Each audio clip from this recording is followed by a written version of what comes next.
in Washington. Thank you, Senator Sanders. Part of the legacy of slavery and Jim Crow in the U.S. is the legacy of income inequality in the U.S. What is your position on reparations to the descendants of slaves? Well, as I just indicated, there are massive disparities that must be addressed. There is legislation that I like, introduced by Congressman Jim Clyburn.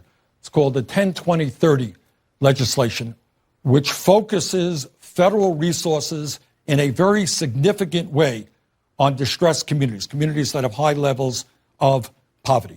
So as I've just indicated, I think we have to do everything that we can to end institutional racism in this country. It is not acceptable to me that the rate of childhood poverty among the African American community is over 30% in this country. That is beyond belief. That African Americans die from cancer at higher rates than whites. So we're going to do everything we can to put resources into distressed communities and improve lives for those people who have been hurt from the legacy of slavery.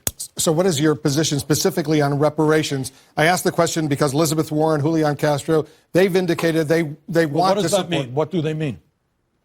I'm not sure that anyone's very clear. What I've just said is that I think we must do everything that we can to address the massive level of disparity that exists in this country. I'll tell you what they mean, because Elizabeth Warren has said black families have had a much steeper hill to climb. We need systematic structural changes to address that. Julian Castro has said, I have long thought that this country would be better off if we did find a way to do that. Reparations. Well, I agree with what Elizabeth said.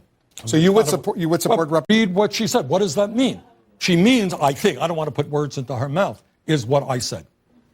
Okay? In other words, as a result of the legacy of slavery, you have massive levels of inequality.